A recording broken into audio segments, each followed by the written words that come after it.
Me ya faru ne anan? Akuya ce da muke tafi a hanya muka buge ta. Akuya?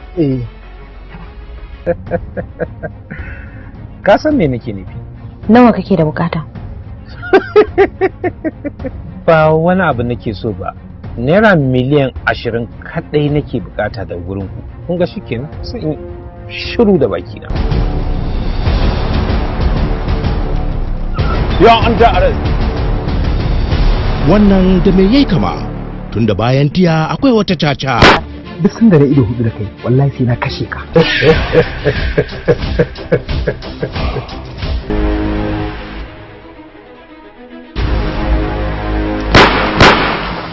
Ba da umarni haziƙin darakta Kamal S. Alkali ku tare mu a kasuwa.